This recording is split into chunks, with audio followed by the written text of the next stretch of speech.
Hello everyone, we're back with the Encyclopedia of the Ancient World. Today we're still in Egypt talking about the religion and the religious buildings and kind of how it all affected everybody's daily life.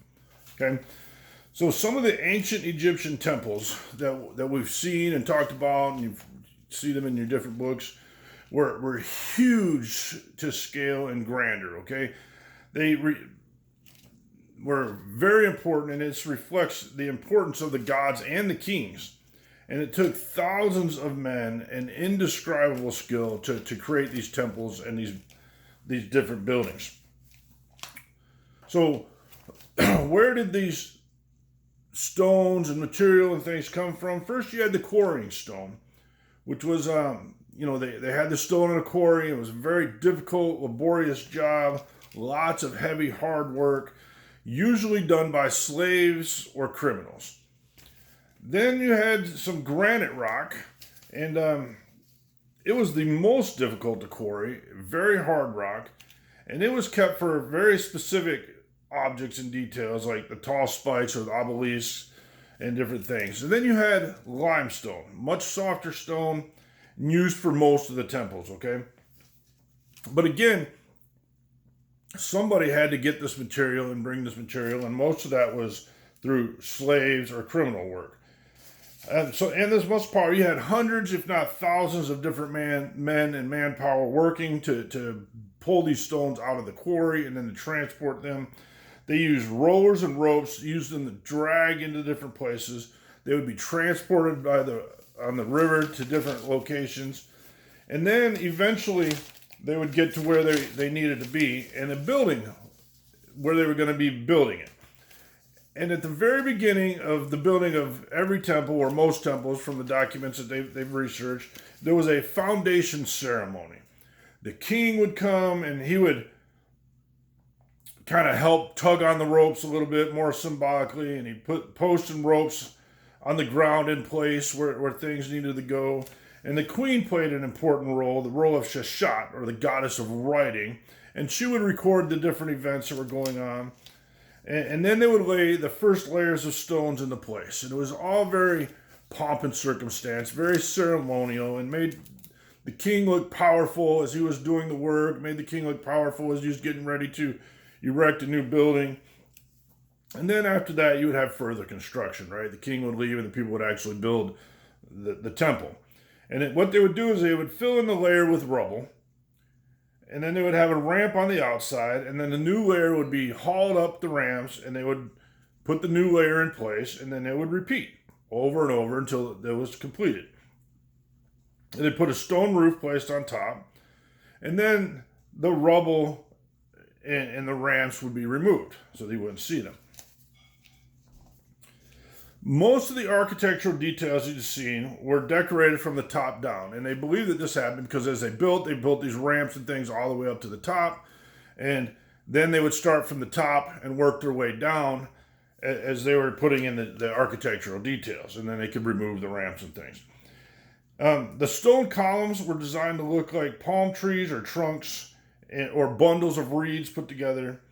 The tops and the bottoms of them were carved. They were shaped of lotus leaves or flowers, palm fronds. They also had large sculptures that were built during this time period, big stone statues of the kings and the gods. And they would take basically a large stone and kind of shape it in detailed sketches into the stone, and then they would tap it out with chisels, and eventually they'd get to the shape they want, and they would cover it with fine plaster and paint it. They also used reliefs, and a relief is a carving scene on the temple walls, and there was two main types of reliefs. A raised relief, which stood out from the background and was made by cutting away the surrounding stone, so it looked like it was sticking out. And then you had sunken reliefs, and they were made by cutting the figures and inscriptions deep into the stone, and then they would all be painted brilliant shades of different things. But most of this, especially during the Egyptian heyday, was there was rules of their design and things that had to be specific. Okay, they followed strict rules based on a grid. The human figure had the exact same proportions in different places because there was an 18 squares from head to toe. The shoulders and eyes had to be seen from the front, and the heart, the head, the body, and legs from the side.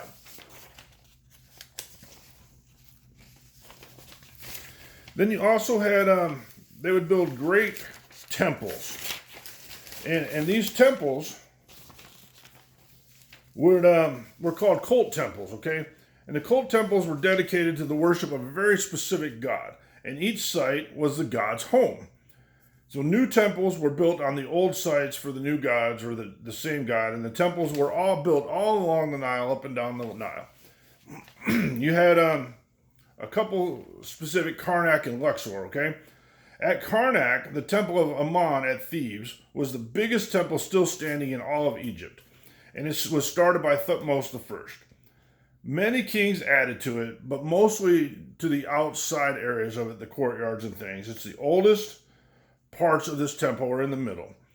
And some other temples that are on the grounds were for Mut, Amun's consort, and Kunzu, his wife, or his son rather. And like most temple areas, there was a huge sacred lake there. And at Luxor, we have another temple to Ammon that was near Karnak, and it was originally connected by a magnificent avenue lined with different sphinxes. Then we have Edfu and Dendera, which were part of the Old Kingdom. Edfu was the main temple of Horus, and Dendera the temple of Hathor. And they currently still standing, and both of those were built by the Ptolemies. These temples, as would happen, were linked by major annual festival, the ceremonial marriage of the two gods. Hathor would travel up the Nile on a barge to Edfu, and all the people would line up on the Nile River and cheer as they transferred up the river to be with each other for the day. Some other temples that were in the area, hard to figure. Like I said, most of them would be up and down the Nile, but there's not a lot of them that remain. There's a few temples in the Delta, but they didn't last very well, and specifically because of the flooding that would occur, right? Flooding would come in and bury some of these in silt or from the flooding. But they would have been big temples to Ra at the Heliopolis and to Ptah and to Memphis. But again, not a lot of those survived. The cult of Isis at Philae did survive, and the Kam Ambu, which was a temple for Subek and Horus the Elder. And that one, the Kam Ambu, is unique because it was dedicated to two different gods. Most of these temples were strictly for just one god. At Abu Simbel, we have two different temples for Ramses II.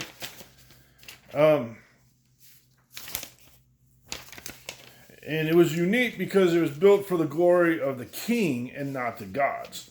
And these festival of Ammon, there was two major festivals for Ammon, and the festival of Opet and the festival of the valley.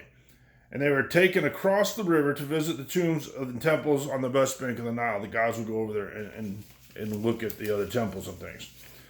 So all this is going on, all this building, all these different temples, all these different things. The religion affected the daily life of the Egyptians greatly, okay? The different temples were there for the people. And they were technically the homes of the gods on earth. And the people would stand outside of them to pray because they weren't allowed on the inside of them. Each village then would have its own shrine to the god of the area, whatever the chosen god and the major god, and they would have a little place to pray and make offerings. Then there was a stele, and these were stones that were erected by shrines with ears. They would have ears attached to them or carved into them. And this was to remind the gods to listen to the prayers of the people. Almost every home of the Egyptians also had a little shrine, often in a little niche on the side of the wall. And this was dedicated to the ancestors of the gods. There was two gods that protected the home, Bez and Tawarat. And it was very important for these people to be able to speak to the gods on a regular basis. That's why they had the statue with the ear. That's why they had all these different shrines. But speaking to the gods could be challenging.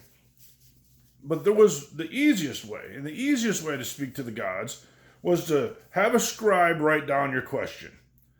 And then you gave that to the priest who took it to the temple, because they were allowed to go inside the temple to the area where the gods actually were. And at some point, the god would answer it by consulting an oracle. And we believe the priest would actually answer it, but they believed it was inspired by the god to give the answer. And then once you got your answer, the people would then have to give thanks by leaving a gift or something at the temple for the god. Another way, though, that you could possibly speak to the gods was on feast days. The statue of the gods would be carried out. Remember, we talked about, from one temple to the other, or across the Nile to see the other temples. But the statue of the god would be brought out and carried out. And the people would sing and kneel and ask the carving questions, the god questions. And the monument of the statue would kind of be moved back or forth depending on the answer, and you might get an answer for yes. But it was very important to the people to be heard by the gods, and they believed very much so in the afterlife and religion and different things. And so they also believed in magic and dreams and omens. The people believed that they were surrounded by evil and good. They would wear little amulets that were good luck charms that hopefully protect them from the evil and bring the good with them. And they looked for omens to reveal the gods' wishes in pretty much everything they did. They also thought their dreams were messages from the gods and were extremely important. And then they had sacred animals. So like you said, they might be looking for an omen, and if a cat crossed their path, that would tell them good things or bad things, or, it just depended on the situation. But some of the sacred animals, they believed the gods sent their spirit to live in the animals, and eventually it started to apply to all animals. All the animals had some type of god attached to it, but there were a few very important animals, sacred animals, and one was the cat. It was the spirit of Bast. And cats became hugely important in Egypt, and hopefully you'll be reading that book, and you'll be able to see how important the cats were, and just extremely thought of and valued in Egypt. And then you had the Apis bull. It was always black with white patch on his forehead. That was the bull. That was the god living in the bull. It had to be black with a white patch on his forehead and double white hairs in his tail. And then there would be only one at a time, and that would be where the god lived the entire time that bull was alive. And this bull would be taken to the temple in Memphis at Ptah, and would live there and be treated like royalty, like it was a god, because that's what they believed it was. And it would be paraded out to religious events, and then eventually, as the animal got old or died, it would be mummified and taken to the Serapeum, which was a huge underground tomb. And then they would search for the new bull. And they would search and search and search, and people would bring their bulls that they thought, would fit the category, until the priest would eventually pick one and say, this is now where the god resides, and they would have a new bull. All of these things are just kind of showing you that the temples were extremely important part of life as far as building them and researching them and going to them for prayers, and the religion in people's life was extremely important throughout all of their different aspects, and hearing from the gods and worshiping the gods. Make sure you're reading the material, and we'll see you later.